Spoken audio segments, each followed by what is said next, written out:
Hello everyone, today we will learn about learning. Learn about learning. It sounds really amazing. आज हम ये सीखेंगे कि लर्निंग क्या होता है, लर्निंग किसे कहते हैं. Learning is basically a relatively permanent change in behavior.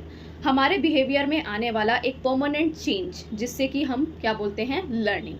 Learning एक परमानेंट चेंज है हमारे बिहेवियर के अंदर. और वो परमानेंट चेंज कैसे आता है? It results from our past experiences. It results from the situations that we encounter directly. जो भी चीज़ हम लाइफ में एक्सपीरियंस करके सीखते हैं, जो भी चेंजेस हमारे बिहेवियर में कुछ एक्सपीरियंस करके आते हैं, these relatively permanent changes are termed as learning.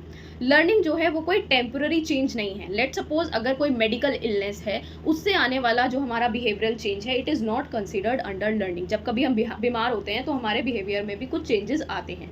वो टेम्पररी चेंजेस जो किसी मेडिकल इलनेस की वजह से आया है, वो टेम्पररी चेंज लर्निंग के अंडर कंसिडर्ड नहीं होता. उसको हम लर्निंग नहीं कह सकते. इसी तरीके से अगर आप कोई मेडिसिन ले रहे हैं, कोई ड्रग ले रहे हैं, उससे भी कभी कभी हमारे बिहेवियर में चेंजेस आते हैं. These changes are also not considered under the heading of learning.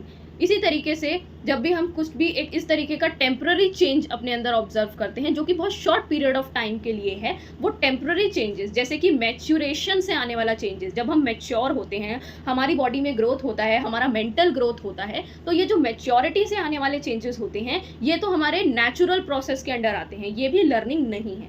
तो लर्निंग क्या है? लर्निंग वो एक टेम्पररी, एक परमानेंट चेंज है जो हमारे बिहेवियर में आता है, which results from our experiences, जो भी हम सिचुएशन को फेस करते हैं. Let's understand this through an example. इसको एक एग्जाम्पल के जरिए समझते हैं. बोबोडॉल एक्सपेरिमेंट के थ्रू समझते हैं. बोबोडॉल एक्सपेरिमेंट एक बहुत ही फेमस एक्सपेरिमेंट है which was conducted by an American psychologist Albert Bandura. Albert Bandura ने सीरीज ऑफ एक्सपेरिमेंट्स कंडक्ट किए, बोबोडॉल एक्सपेरिमेंट्स जिनको कहा गया, और उन्होंने ये एक्सपेरिमेंट्स कंडक्ट किए to learn about the observational learning. Observational learning को समझने के लिए उन्होंने क्या किया? उन्होंने नर्सरी स्कूल के 3 to 6 ईयर्स के बच्चों को लिया. 72 चिल्ड्रन को लिया उन्होंने टोटल, और उनको 25 के 3 ग्रुप्स में उन्होंने डिवाइड किया. पहला ग्रुप था जिसको एग्रेसिव मॉडल दिखाया गया, सेकंड ग्रुप था जिसको नॉन एग्रेसिव मॉडल दिखाया गया बोबोडॉल का, और थर्ड ग्रुप था कंट्रोल ग्रुप जिसको बोबोडॉल का एक कंट्रोल मॉडल दिखाया गया. बोबोडॉल क्या है? बोबोडॉल जो होता है वो एक डॉल है, वो एक टॉय है जिससे आपने भी बैलून जैसा एक टॉय है जिससे आपने बचपन में खेला भी होगा. वो एक ऐसा टॉय होता है जो बैलून का बना होता है, और वो उसके बॉटम में एक कुछ हार्ड सा चीज़ लगा होता है जिसकी वजह से जब हम बोबोडॉल को हिट करते हैं तो वो वापस से उठ के हमारी ही तरफ आता है. ठीक है, तो बोबोडॉल को ही लेकर के एल्बर्ट बेंड्यूरा ने अपने बहुत सारे एक्सपेरिमेंट्स किए थे ऑब्जर्वेशनल लर्निंग को समझने के लिए. पहला जो ग्रुप था that is aggressive model group. उसमें उन्होंने क्या किया? एक बच्चे को एक बोबोडॉल के साथ एक रूम में रखा, और जो 25 चिल्ड्रन फर्स्ट ग्रुप के थे उन्होंने उसको बोला कि बाहर से तुम इस बच्चे को बोबोडॉल के साथ ऑब्जर्व करो. उन्होंने क्या ऑब्जर्व किया कि वो जो बच्चा था वो बोबोडॉल के साथ एग्रेसिवली बिहेव कर रहा था. मतलब वो उस बोबोडॉल को बार बार नोज पर हिट कर रहा था, उसको हैमर से मार रहा था, उसको बार बार गिरा रहा था, और वो गिर गया तो उसको और ज़्यादा वो हैमर से हिट करे जा रहा था. तो जो बाहर 25 चिल्ड्रन थे उन्होंने उसका ये बिहेवियर ऑब्जर्व किया.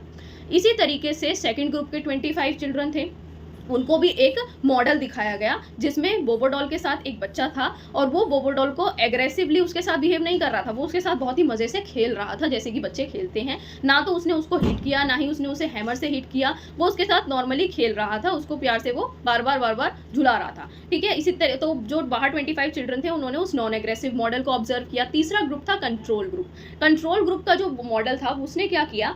उसने देखा, कंट्रोल ग्रुप के जो 25 बच्चे थे उन्होंने भी विंडो से देखा कि अंदर जो बच्चा है वो ना तो बहुत ही ज़्यादा एग्रेसिवली बिहेव कर रहा है और ना ही बहुत ही ज़्यादा प्यार दिखा रहा है. वो बोबोडॉल के साथ आराम से बैठा है, थोड़ा बहुत खेल रहा है, लेकिन कुछ एग्रेशन नहीं दिखा रहा है.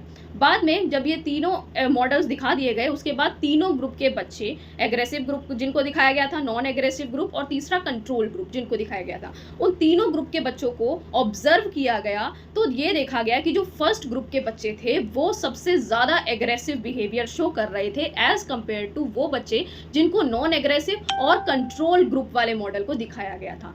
तो इससे हमने ये सीखा कि किस तरीके से हम ऑब्जर्व करके चीज़ों को लर्न करते हैं. उन्होंने जिस तरीके का बिहेवियर ऑब्जर्व किया, इसी तरीके से उन्होंने उसको एग्जिबिट किया, इसी तरीके का बिहेवियर उन्होंने शो किया। तो वो जो एक परमानेंट चेंज उनके बिहेवियर में आया, पहले तो वो बच्चे इस तरीके से बिहेव नहीं कर रहे थे, लेकिन जब उन्होंने एग्रेसिव मॉडल देखा बोबो डॉल का, तो उन्होंने किस तरीके से बिहेव किया है, डॉल्स के साथ, टॉयज के साथ एग्रेसिवली ही बिहेव किया। So this is known as observational learning. जब आप एक सब्जेक्ट को देखते हैं, अपने एनवायरमेंट में कोई भी आपका स्टिमुलस आता है, तो आप उस स्टिमुलस को देख करके ही बिहेव करने लगते हैं। So that change in your behaviour is termed as learning. और इस एक्सपेरिमेंट के थ्रू हमने लर्निंग का एक पार्ट देखा which is known as observational learning. इसी तरीके से जो बच्चे होते हैं वो दूसरों को देखकर, एनवायरमेंट के स्टिमुलस को देख करके ही रेस्पॉन्स करते हैं।